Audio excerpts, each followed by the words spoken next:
देशात बाबरी मशिदीचा मुद्दा पुन्हा पेटलाय। पश्चिम बंगालमधल्या मुर्शिदाबादमध्ये बाबरी मशीद उभारणारच असा निर्धार हुमायूं कबीर यांनी केलाय। त्यासाठी मुर्शिदाबादमध्ये वेगवान हालचाली देखील सुरू झाल्या। त्याचवेळी उत्तर प्रदेश मुख्यमंत्री योगी आदित्यनाथ यांनी बाबरी मशीदवरून एक कडक इशारा दिलाय।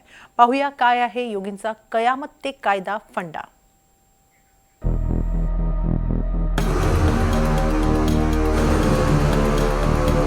मोठमोठे जेसीबी आणून हे खोदकाम सुरू आहे ते बाबरी मशिदीचं। पश्चिम बंगालमधल्या मुर्शिदाबादमधल्या बेलडांगामध्ये बाबरी मशीद उभारण्याचा घाट घालण्यात आलाय आणि हा निर्धार केलाय हुमायूं कबीर यांनी। हुमायूं कबीर हे तृणमूलचे निलंबित आमदार आहेत। गेल्या वर्षी 6 डिसेंबर 2025ला बाबरी बांधण्यासाठी एकत्र यावं असं आवाहन कबीर यांनी केलं होतं। त्यावेळी हजारो विटा घेऊन पश्चिम बंगालमधून मुस्लिम कार्यकर्ते बेलडांगामध्ये पोहोचले होते। आता या बाबरी मशिदीचं प्रत्यक्ष काम सुरू झालंय। बाबरी मशीद बांधण्याआधी इथं कुराण पठणासाठी एक वेगळी जागा तयार करण्यात येणार आहे। तब्बल 1200 मौलवींनी कुराण पठण केल्यानंतर प्रत्यक्ष मशिदीच्या बांधकामाला सुरुवात होईल। देखिए, यह जो मुसलमान को जो पवित्र कुरान है, जो कुरान तलवात होगी सुबह 10 बजे से 12 बजे तक 2 घंटे के लिए वो 1000 से 1200 आदमी जो कुरान को हाफिज है, मौलाना है, कारी है, मुफ्ती है, ये लोगों को कुरान तलावत करेगी बाबरी मस्जिद के लिए। वो कुरान ख़त्म करने के बाद ठीक बेला 12 से 1 बजे तक वो बाबरी मस्जिद का कंस्ट्रक्शन का काम शुरू होगी। हुमायूं कबीर हे तृणमूलचे निलंबित आमदार आहेत। हुमायूं कबीर यांनी बाबरी मशीद बांधण्याचा निर्णय घोषित केल्यानंतर त्यांना पक्षामधून निलंबित करण्यात आलं। आता त्यांनी स्वतःचा जनता उन्नयन पार्टी नावाचा पक्ष काढलाय।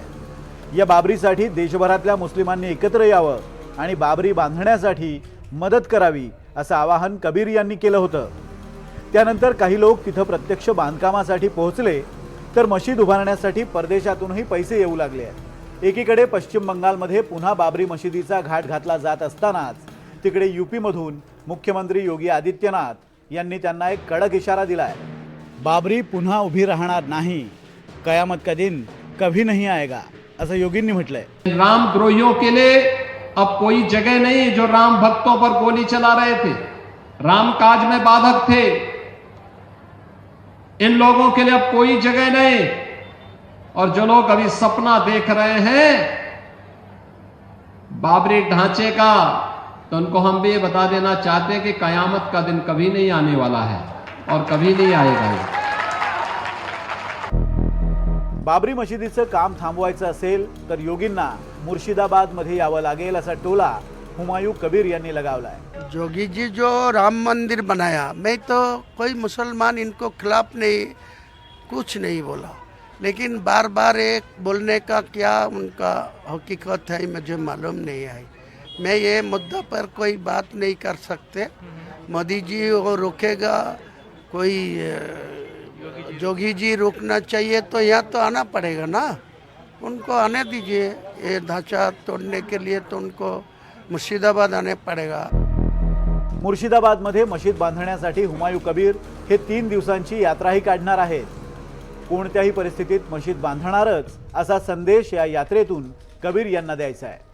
आता मुर्शिदाबादमधल्या बाबरीवर यूपीमधूनही नजर ठेवली जाते, त्यामुळे हा मुद्दा येत्या काळात आणखी तापण्याची शक्यता आहे।